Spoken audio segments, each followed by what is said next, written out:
xaw ma woon ne da ngay politique je l'ai appris récemment lan moo tax fi mu ne agent impôt et domaine yëpp daanaka dugg ci politique. non agent impôt et domaine yëpp mënuñu dugg ci politique. daanaka laa wax non presque une bonne partie. lan mooy le baromètre de mesure pour montrer que daanaka. bëri ngeen si daanaka mooy presque. Mame Boye Diao. Ousmane Sonko. Waly Diouf Bodian. 4 yow 5. waa ji nu mu tuddati. 6. oui 6 d'accord 6. ak ñi ma xamul. ak ñi nga xamul 7 8 9 10. peut-être 20 peut-être 30. mais fës ngeen ci. mais le rapport avec le nombre d'agents des impôts, le pourcentage n'atteindrait pas 1% des agents qui font un peu la politique. Mais nécessairement, s'il y a des acteurs majeurs aujourd'hui dans le landerneau politique, mën nañ jàpp ne la politique c'est l'apanage ou l'affaire de la direction des impôts et domaines. Tey si tu as les 2 candidats phares yi nga xam ne ñoo doon joŋante pour jël réew mi. moo xam le premier Ousmane Sonko nga xam ne mujjul nekk candidat moo xam Amadou Ba moo xam Bassirou Diomaye Faye ñu nga xam ne tey ñoom ñoo incarné woon loolu rek doy na baromètre ñaari agent impôt et domaine ñoo doon d'accord mais dama ne la boo gisee loolu mën nga jàpp ne agent impôt et domaine yëpp dañuy def politique ce qui n'est pas le cas tey ñiy def politique au niveau général c'est une minorité c'est une super minorité mais xëy na ñi koy incarné ñoo am suffisamment de dayo et d'aura bañ jàpp ne loolu la non pas forcément et fi ma bëgg a jëm mooy pas forcément ñu bëri sax ñiy wax ne dañ leen a war a tere wala di pointer seen dugg ci politique mooy dañu naan da ngeen a am moyen et da ngeen a bokk ci ñi nga xam ne dañuy liggéey ci ay régies financières donc peut-être dañuy manipuler xaalis bari day jaar ci ñoom dañuy am ay facilités xam nga lu ñuy wax rek loolu tam ce sont des questions vraiment oui ce sont des questions mais les questions là day am des réponses et que du lu nga xam ne mën nañ ko inventer aujourd'hui gis nga avant élection yi le président Bassirou Diomaye Faye appelé son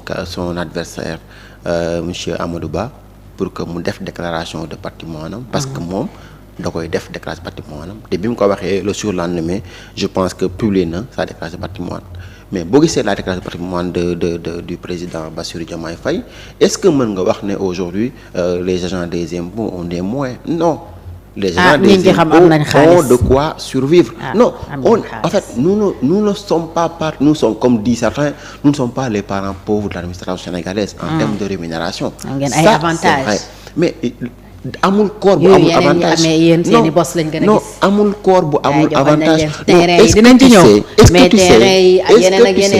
Est-ce que tu sais que au niveau de la fonction publique, il y a des agents de la fonction publique qui ont été recrutés, qui sont des juristes ou autres, qui gagnent plus qu'un inspecteur des impôts et des domaines. Qui, boo jëlee ses revenus annuels, dépassent largement les revenus annuels de l'inspecteur des impôts et des domaines. Non, c'est parce que tout simplement, peut-être les revenus ou bien avantages waa impôt wala régie financière d'une manière générale ñoo siiw mais nekkul ne ñoo ëpp lu ñuy gagner en termes de revenus au niveau de l'administration sénégalaise. Non, non. Si soo fa defoon des investigations di nga gis ni effectivement il y a des agents de l'État qui sont au niveau de la fonction publique qui gagnent plus qu'un inspecteur des impôts et des domaines. Mais peut-être ñun on a cette malchance là que avantage ñu am nekk lu siiw mu nga xam ne nit ñi dañ koy wax. jàpp ne ñun dañ fi am lu fi kenn amul mais gëw ma ne un agent des impôts am na lu fi keneen amul. yeneen gars yi amul. mais seen avantage yi ñu ngi koy tudd rémunération yi tam premier ministre d'ailleurs wax na ne dina xoolaat le système de rémunération. des oui le premier ministre a parlé du système de rémunération de l'administration de manière globale. et que je pense que loolu mënuñu. mais parce que dafa am ñoo xam ne dañoo ëppale. ñeneen ñi pourquoi nga bëgg ko analyser foofu noonu pas forcément que ci côté boobu lay waxee il veut juste venir et constater que xëy na am na ay déséquilibres mais mu constater il a pointé ça parce que quand il dit par exemple que suñuy defal nit ñi yenn augmentation war nañu xool par rapport au budget à la soutenabilité des décisions mais effectivement xam nga buy wax loolu noonu waxul waa impôt non waxul waa douane waxul waa trésor suñ fi waxee ay avantages ak ñoom non ñun amuñu avantage bu ñu augmenter amuñu avantage bu ñu augmenter agent des impôts au titre de ces 12 ou 15 dernières ou 20 dernières années amul c'est-à-dire que sur les 20 dernières années amul avantage ñun bu ñu augmenter un agent des impôts. Est-ce que tu sais que y a beaucoup ñu nga enseignants yi kaas nañu ñu yokkal leen les médecins kaas nañu yokkal leen les magistrats kaas nañu yokkal leen yenn fonctionnaires leen ay kaas nañu yokkal leen mais amul avantage financier bu ñun waa impôt def ba ñu yokkal ñu ko c'est-à-dire que ñun yow yaay le chargé des revendications de votre syndicat est-ce que am ngeen xeetu revendication yooyu jamono yi. dinañ ko ami ça veut dire que tout va bien chez vous. non dañ koy am. non dañ koy am parce que dañoo gëm ne dafa am lu nga xam ne manqué nañu lu bari te muñ koo dabi mais tamit le syndicalisme aux impôts quand même on a toujours voulu être un syndicat responsable. On a toujours eu cette finesse là ou cette élégance là de ne pas entrer dans un circuit de revendication qui mettrait mal à l'aise l'État du Sénégal. Quel que soit le régime qui a été là, de Abdoulaye Wade en passant par Macky Sall jusqu'à aujourd'hui, on s'est toujours gardé de faire certaines revendications. Parce que vous avez des avantages ak yeneen yoo xam ne day fàttali trop Mamadou Atta aussi il faut le reconnaître. Oui, peut-être am ngeen les fonds communs am ngeen d'autres avantages d'autres facilités yoo xam ne la responsable par exemple yéen am kër ni mu leen yombee wu ko keneen. Non, bu wax loolu. Il y a des agents des impôts qui ont fait 30 ans de service amuñu kër. Nee na sax président kër gi mu am ci impôt la ba. Non, loolu yow yaa koy wax man waxuma ko. Non, loolu yaa koy wax man waxuma ko mais je veux dire que am na ay agents des impôts ñu liggéey pendant 30 ans mais amuñu lu ñu tabaxee kër. moom laay wax xam nga en fait la perception dafa naqaree dindi. moo tax nag il est bon que vous nous expliquez ci subconscient wu sénégalais. C'est vrai. Je veux dire am na ay agents des impôts yu nga xam ne. liggéey nañ ba 20 ans de service mais amuñu terrain. amuñu terrain c'est-à-dire que soo koy wax sénégalais dañuy jàpp ne yow xëy na da ngay wax lu la neex. mais c'est la triste vérité. c'est la triste vérité li tax le syndicalisme judd au niveau de la direction générale des impôts c'est justement pour lutter contre ces inégalités là. Pour justement pour fexe que ne ñu jéem a trouver un système boo xam ne nañ fexe agent des impôts bu nekk ñu fexe mu am accès au foncier pour am un toit décent. Parce que nit ñi dañ la naan yaa ngi impôt domaine jàpp ne la sax yow waxuma la am terrain mais mën nga am terrain. mais fa ñuy mayee terrain ak fa ñuy utee terrain ak nañuy amee terrain sax xamoo ko.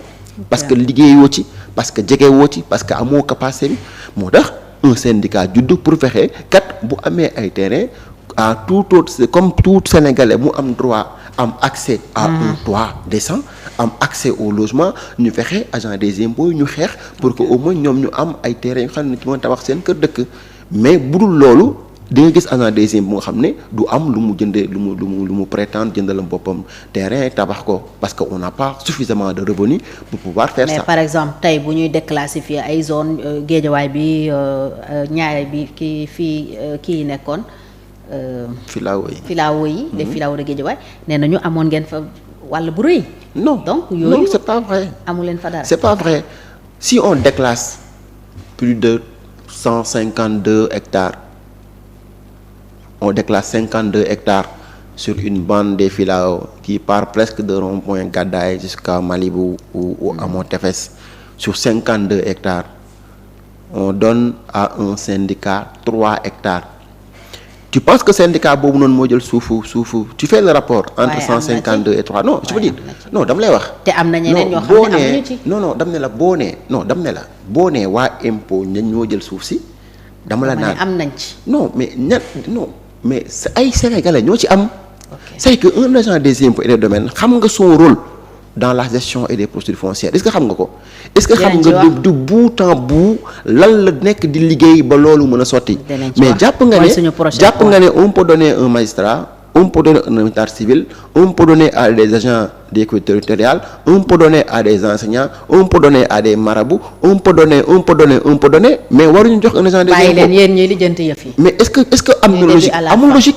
maintenant bu fekkoon dañoo déclassé 152 hectares ñu ne xëy na waa syndicat impôt jël nañ 50 hectares bu boobaa ñu ne mais tiens ñii kan la ñu yëpp mais faire le rapport entre 152 et 3 hectares mais mënuñu gëmloo ni c'est le syndicat des impôts moo ñëw di jël suuf Sénégal non mais par contre on peut situer des responsabilités par rapport à des personnes ou bien par rapport à des autorités mais on ne peut pas dire que ne waa impôt ñu suuf Sénégal waa impôt jëluñu benn suuf Sénégal au contraire waa impôt